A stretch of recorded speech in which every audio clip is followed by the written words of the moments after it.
Lego Star Wars has released so many unique minifigures over the years, some depicting different alien species from the Star Wars universe. Today, I once again want to look at what I think are some of the best alien species in Lego Star Wars, and talk about what makes these minifigures so good. Jumping right to it, I want to talk about Kit Fisto, which has always been an incredibly beloved minifigure. We have seen this minifigure in 4 different sets between 2007 and 2012, most notably in sets like the Arc 170 of 2010, as well as Palpatine's Arrest, which was his last appearance. Despite being a very popular and beloved Jedi minifigure that is well over a decade old, this one hasn't been remade yet, despite the hopes that he would maybe have returned at the start of this year in the remake of the Arc 170. This minifigure includes a really good soft rubbery headpiece that depicts the character fairly well, although this piece didn't age too well, as it is known that its printing tends to wash off over the years, especially if this minifigure was exposed to a lot of friction or play over time. This is a character in dire need for a remake,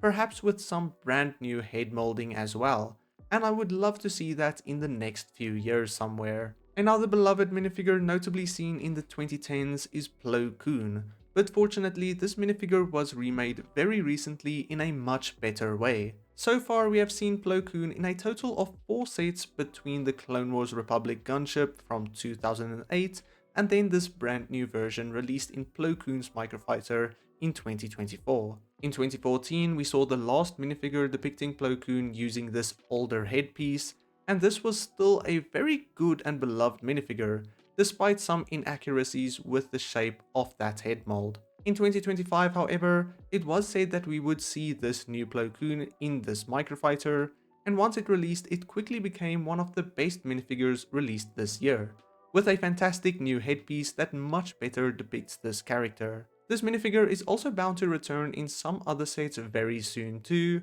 and as I always say in my videos, I really hope we see him in some set with Commander Wolf. Jumping back to the earliest years of Lego Star Wars, one of the first uniquely molded headpieces for the theme was for Jar Jar Binks and the Gungan species, a piece that is still used to this day. Gungans are a rather iconic part of the Phantom Menace, and they have become rather iconic minifigures as well, with I believe 7 unique minifigures released for the Gungan species over several different sets, such as the AAT, the Gungan Sub, and the Flash Speeder, and even more recent sets like the Dark Falcon. The return of Jar Jar Binks for Darth Jar Jar in Rebuild the Galaxy was the first time we have seen the Gungan headpiece in quite a few years, and once again it quickly became a very beloved and sought after minifigure, which is bound to become rather expensive after that set retires as well. For the Boba Fett show, we saw a brand new set depicting Boba Fett's throne room, and one minifigure in this set quickly became a standout and sought after piece. This was the first time we ever got to see the Quarren in Lego Star Wars, and this is a species that became most notable through shows like The Mandalorian and the Book of Boba Fett, so it was definitely fitting now to finally bring this minifigure to Lego. This minifigure is done very well and the head mold just looks very good, and I have seen a lot of people getting quite a few of these to make custom Quarren background characters for mocks and displays, and overall it's just a really neat new minifigure. In the same set we saw the return of another really good alien minifigure as well, and that is the Gamorrean Guard. We have seen quite a few of these minifigures over the years, and it was first introduced in 2003 with a very outdated piece, but this was later updated and most notably seen in sets like the Rancor Pit and Jabba's Palace, and then of course Boba Fett's Palace in 2023 as well.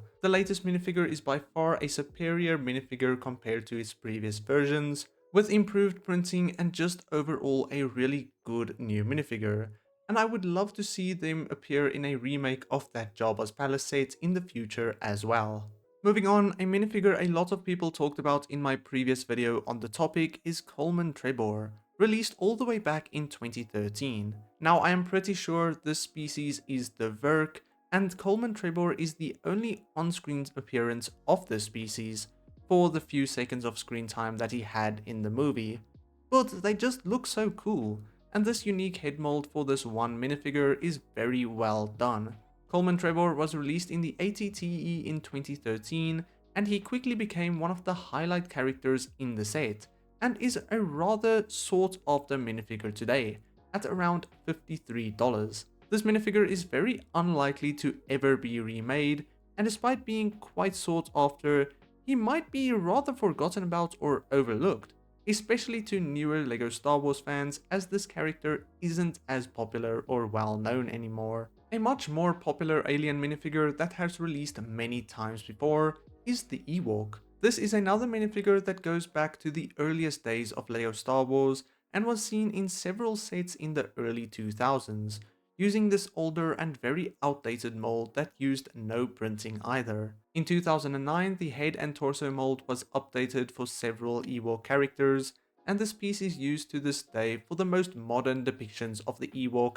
and Wicket. We have also seen some unique head molds for different characters as well, such as Tebow and Logray, and these minifigures just look incredibly good and are easily some of the best Ewok minifigures ever made. The most notable set to include some Ewoks is that massive Ewok village, which includes several of these beloved Ewok characters, and this is another set in dire need for a remake with all of these characters too. Similarly, it is also worth mentioning the Wookiee, which is another very iconic part of Star Wars that makes some very iconic Lego Star Wars minifigures as well. Most notably, the Wookiee minifigure is mainly used for characters like Chewbacca, and we have seen this minifigure in so many different sets over the years. Chewbacca has seen quite a few upgrades as well, and the main evolution of this minifigure includes 3 different pieces depicting the Wookiee, being his classic release, the 2014 redesign, which today is still the most used piece for Wookiees,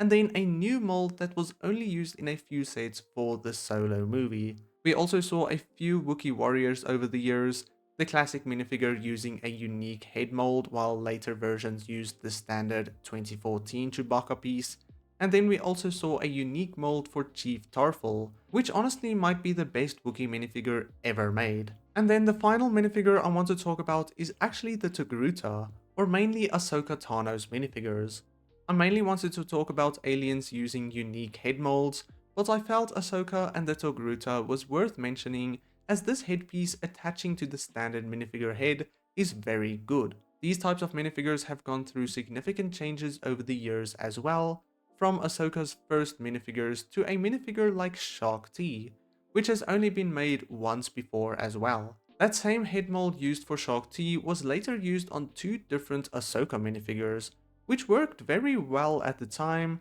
and then we also later saw yet again another new headpiece for this character, similar to the first minifigure, and that is being used on all the modern Ahsoka Tano minifigures, and I think it works perfectly.